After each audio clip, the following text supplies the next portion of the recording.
शुरुआत में हम गोसिया नाम की एक लड़की को देखते हैं जो शहर से दूर एक छोटे से गांव में अपनी माँ के साथ रहती थी। और गोसिया बहुत ही खूबसूरत होती है और अभी अभी गोसिया अपनी जवानी के उम्र में पहुंची थी, लेकिन उसका कोई भी दोस्त नहीं था, इसीलिए उसको शारीरिक सुख के बारे में कुछ भी पता नहीं था। फिर अगली सुबह गोसिया उठकर तबेले में जाती है और गाय का दूध निकालने लगती है। उसके बाद वो उन गायों को चराने के लिए जंगल की तरफ ले जाती है। फिर गायों को जंगल में चरने के लिए छोड़कर गोसिया एक पेड़ के नीचे बैठकर कुत्ते के साथ टाइम पास करने लगती है, जिसके बाद वो अपने सभी कपड़े उतारकर पास ही के एक झील में नहाने लगती है। लेकिन अचानक उसे ये एहसास होता है कि जैसे कोई उसको छुप कर देख रहा हो। फिर इधर उधर देखने पर उसे कोई भी नहीं दिखता, तो उसे लगता है कि ये शायद उसका वहम होगा। उसके बाद गोसिया वहीं पर लेटकर आराम करने लगती है, लेकिन तभी उसके ऊपर किसी की परछाई दिखाई देती है। तब गोसिया ने भी उस परछाई को महसूस कर लिया था और इसी चीज को सोचकर वो रात में सो भी नहीं पाती। तभी उसकी माँ उससे पूछती है कि तुम इतनी देर रात तक क्यों जाग रही हो। लेकिन गोसिया अपनी माँ को ठीक से जवाब नहीं देती, क्योंकि वो अपने शरीर में होने वाले बदलाव को लेकर परेशान थी और उसे ये बात अपनी माँ को बताने में शर्म आती है। फिर अगले दिन भी गोसिया अपनी गायों को लेकर जंगल में जाती है और एक पेड़ के नीचे बैठकर आराम करने लगती है। लेकिन तभी उसे वहां पर एक आदमी दिखाई देता है जो वहीं बैठकर पेंटिंग बना रहा था। तब गोसिया उस आदमी के पास जाती है और वो आदमी उसे अपनी पेंटिंग दिखाता है, जिसमें उसने गोसिया की ही नंगी तस्वीर बनाई हुई थी। तब गोसिया अपनी नंगी तस्वीर देखकर वहीं पर बेहोश हो जाती है। फिर वो आदमी गोसिया को पानी पिलाकर उसे होश में लाता है और उसको पूछता है कि क्या तुम यहीं पर रहती हो। जिस पर गोसिया कहती है कि हाँ, मैं यहीं पास में रहती हूँ।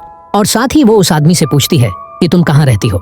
जिस पर वो आदमी बताता है कि मेरा कोई ठिकाना नहीं है, मैं यहाँ वहाँ घूमकर पेंटिंग्स बनाता हूँ और मुझे जो भी जगह पसंद आती है मैं वहीं पर जाकर रहने लगता हूँ। जिसे कहकर वो गोसिया के करीब आता है और उसके जिस्म को छूने लगता है। तब उस आदमी का ऐसे छूना गोसिया को अच्छा तो लगता है, लेकिन वो शर्मा कर वहां से चली जाती है। फिर अगले दिन गोसिया उसी जगह पर जाती है और उस आदमी को ढूंढने लगती है, लेकिन उसे वो आदमी कहीं भी दिखाई नहीं देता है। पर तभी अचानक वो आदमी उसको पुकारने लगता है, जिसे सुनकर गोसिया उसके पास जाने लगती है, जो वहीं पर बैठकर पेंटिंग बना रहा था। तब वो आदमी गोसिया को अपनी बनाई हुई पेंटिंग्स दिखाता है और उन पेंटिंग्स को देखकर गोसिया को बहुत अच्छा लगता है। फिर गोसिया उस आदमी से पूछती है कि तुम सिर्फ मेरी नंगी तस्वीरें क्यों बनाते रहते हो। जिस पर वो आदमी कहता है क्योंकि तुम बहुत खूबसूरत हो और तुम्हारा हाथ देखो, ये भी कितना खूबसूरत है। उसके बाद वो गोसिया से कहता है कि तुम जानती हो कि तुम्हारा जवान शरीर तुमसे क्या चाहता है। जिस पर गोसिया कहती है कि नहीं, मैं इसके बारे में कुछ भी नहीं जानती। तब ये सुनकर वो आदमी गोसिया को उसी की एक नंगी तस्वीर दिखाता है और कहता है कि तुम्हारे शरीर को शारीरिक सुख चाहिए जो मैं तुम्हें दे सकता हूँ। जिसे कहकर वो गोसिया को अपने सारे कपड़े उतारने के लिए कहता है। तब गोसिया अपने सारे कपड़े उतार देती है। फिर वो आदमी उसके जिस्म को छूकर उसको उत्तेजित करने लगता है। तब गोसिया भी खुद को कंट्रोल नहीं कर पाती और वो दोनों वहीं पर इंटीमेट होने लगते हैं। उसके बाद हम देखते हैं कि इस आदमी से मिलकर गोसिया बहुत खुश होती है और खुशी के मारे वो रात भर सो भी नहीं पाती और सुबह जल्दी उठ जाती है। तब ये देखकर उसकी माँ को शक होने लगता है कि गोसिया इतनी बदल कैसे गई। उसके बाद हम देखते हैं कि गोसिया रोज जंगल में जाकर उस आदमी के साथ मजे करती थी। फिर वो आदमी गोसिया से प्यार करने के साथ साथ वो उसे दुनिया के तौर तरीके भी सिखाने लगता है कि कैसे बैठकर खाना खाना चाहिए, लोगों के साथ कैसे बात करनी चाहिए और भी बहुत कुछ। साथ ही वो आदमी गोसिया के लिए बहुत सारे नए नए कपड़े भी लेकर आता है और वो सभी कपड़े गोसिया को काफी पसंद आते हैं। फिर एक दिन बारिश के कारण वो दोनों एक पेड़ के नीचे बैठ जाते हैं और आपस में बात करने लगते हैं।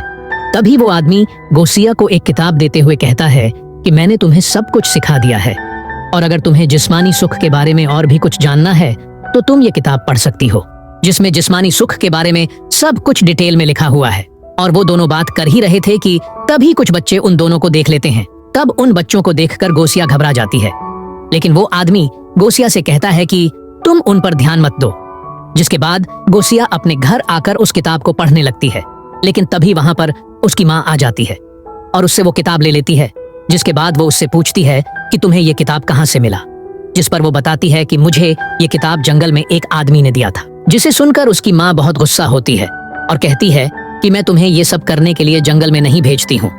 अगर तुम प्रेग्नेंट हो गई तो मैं तुम्हें नहीं छोड़ूंगी।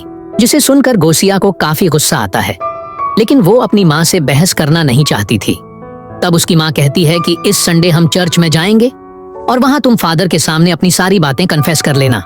उसके बाद संडे को वो दोनों चर्च में जाते हैं और यहाँ पर गोसिया फादर के सामने अपनी सारी बातें कन्फेस करती हैं और कहती है कि मैं जानती हूँ कि मुझे वो सब नहीं करना चाहिए था, लेकिन फिर भी मैं अपने आप को नहीं रोक पाई और उसके साथ में कई बार इंटीमेट हुई हूँ, इसीलिए मेरे सारे गुनाह माफ कर देना। जिसे सुनने के बाद फादर उसकी माँ से कहते हैं कि गोसिया अभी बच्ची है और उसने अभी अभी जवानी में कदम रखा है। इस उम्र में अक्सर बच्चे गलती कर बैठते हैं, लेकिन तुम एक बार गोसिया को डॉक्टर के पास लेकर जाओ और ये पता करो कि वो कहीं प्रेग्नेंट तो नहीं है। तब फादर की बातें सुनकर गोसिया की माँ उसको डॉक्टर के पास लेकर जाती है, लेकिन उसका चेकअप करने के बाद डॉक्टर गोसिया की माँ से जो कहता है वो सुनकर उसकी माँ बिल्कुल शॉक हो जाती है। दरअसल डॉक्टर ने उसकी माँ से कहा था कि गोसिया अभी वर्जिन है और वो किसी के भी साथ फिजिकल नहीं हुई है। इसका मतलब गोसिया को अभी तक किसी ने टच भी नहीं किया था, लेकिन गोसिया ने अब तक जो किया था तो फिर वो आखिर क्या था। फिर उसी रात गोसिया जब अपने कमरे में सो रही थी, तब वो आदमी गोसिया के पास आता है और उसको चूमकर उसको नींद से जगाता है। उसको देखकर गोसिया उससे कहती है कि मैं चाहती हूँ तुम हमेशा मेरे पास रहो। जिसे सुनकर वो आदमी कहता है कि मैं यहीं तुम्हारे साथ हूँ और मैं तुम्हें छोड़कर कहीं नहीं जाऊंगा। जिसे कहकर वो आदमी गायब हो जाता है। दरअसल उस अनजान आदमी जैसा कुछ भी नहीं था। ये सब तो बस गोसिया की इमेजिनेशंस थी। हमने जो कुछ भी अभी तक देखा था वो सब कुछ गोसिया के दिमाग का बस एक भ्रम था, क्योंकि गोसिया नई नई जवान हुई थी और इस कारण उसको फिजिकल इंटीमेसी की जरूरत महसूस हो रही थी और अकेली होने के कारण वो इस तरह की कल्पना करने लगी थी। और इसी के साथ ये मूवी यहीं पर खत्म हो जाती है।